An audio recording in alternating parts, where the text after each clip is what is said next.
دنیا میں ہمارے رشتہ دار ہوتے ہیں، ہمارے بیٹے ہوتے ہیں، ہماری بیوی ہوتی ہے، ہمارے بچے ہوتے ہیں، ہمارے ماں باپ ہوتے ہیں، وہ ہمارے مشکل وقت میں ہمارے کام آتے ہیں.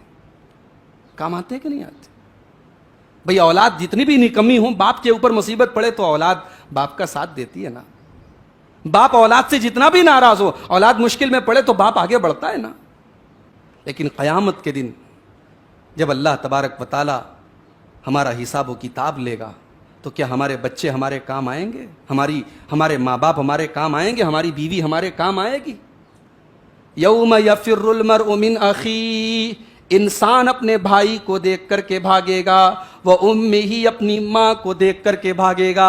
جس ماں نے جنم دیا تھا، جس ماں نے 9 مہینے پیٹ میں رکھا تھا، جس ماں نے دنیا کی ساری تکلیفیں جھیلی تھی، ماں سامنے ہے، ماں سامنے ہے، لیکن ماں کو دیکھ کر کے انسان بھاگے گا.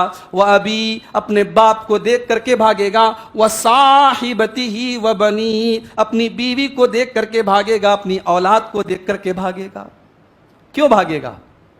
کہیں یہ مجھ سے کچھ مانگ نہ لے، کہیں اللہ کے یہاں نفسی نفسی کا عالم ہے، ہر آدمی کو اپنی فکر ہے، کہیں میری ماں میری کسی نیکی کا سوال نہ کر لے، کہیں میری ماں کے کسی گناہ کی سزا مجھے نہ دے. اللہ کے ایسا کوئی سسٹم نہیں ہے، اللہ کے کسی کے گناہ کی سزا کسی کو نہیں ملے گی، مگر انسان کے اوپر ایسا خوف طاری ہوگا، ایسا ڈر ہوگا کہ انسان اپنی ماں، اپنے باپ، اپنے بھائی کو دیکھ کر کے بھاگے گا.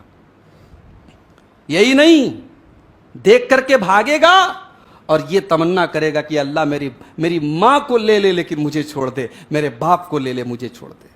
یود المجرم لو یفتدی من عذاب یومئذ ببنیہ وصاحبتہ واخیہ وفصیلتہ التی تؤویہ. انسان کہے گا اے اللہ میرے باپ کو لے لے مجھے چھوڑ دے، میری ماں کو لے لے مجھے چھوڑ دے، میری بیوی بچوں کو لے لے مجھے چھوڑ دے، اے اللہ میرے پورے خاندان، میرے پورے گاؤں کو لے لے لیکن مجھے بچا لے. انسان اس قدر اللہ کی بارگاہ میں ڈرا ہوگا میرے پیارے بھائی. اس دن کی ہمارے پاس تیاری نہیں ہے میرے بھائی. ہمارے نام اعمال نیکیوں سے خالی ہیں. مسجد میں اذان کی آواز آ رہی ہے اور ہم ٹہل رہے ہیں، گھوم رہے ہیں، کاروبار میں لگے ہیں، دکانوں پر بیٹھے ہیں. ہم اس دن کیا جواب دیں گے اللہ کی بارگاہ میں؟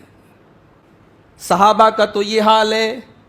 عمر فاروق رضی اللہ تعالیٰ عنہ فجر کی نماز پڑھانے کے لیے مصلی پر کھڑے ہوئے ہیں. ایک پارسی آتش پرست، آگ کی پوجا کرنے والا، جس کا نام ابو لولو فیروز تھا، جو حضرت عمر کا دشمن بنا ہوا تھا، وہ بھی نماز میں پہلی صف میں آیا ہوا ہے اور اپنے کپڑے کے اندر اس نے ایک بڑا سا خنجر چھپا کے رکھا ہے. حضرت عمر نے نماز شروع کی، وہ آگے بڑھا اور حضرت عمر کے پیٹ پر اس نے حملہ کیا. حضرت عمر کے پیٹ سے لبالب خون کی دھاریں بہنے لگی، خون بہنے لگا. حضرت عمر مصلی پر گرے، لیکن گرنے کے پہلے حضرت عبد الرحمن ابن عوف کا ہاتھ پکڑا اور ان کو فوراً مصلی پر آگے بڑھایا. حضرت عبد الرحمن ابن عوف نے فجر کی نماز پڑھائی، ہلکی نماز پڑھائی، اور جب سلام پھیرا حضرت عمر کو لے جا کر کے ان کے گھر لے کے جایا گیا. غور کرو میرے پیارے بھائیو، امیر المومنین ہیں، حضرت عمر پوری امت کے خلیفہ ہیں اور ان کے اوپر اتنا بڑا قاتلانہ حملہ ہوا ہے، جان لیوا حملہ ہوا ہے، مگر مسلمانوں کی نماز نہیں رکی ہوئی ہے، نماز جاری ہے، نماز بند نہیں ہوئی ہے. یہ نبی کے صحابہ کا حال تھا.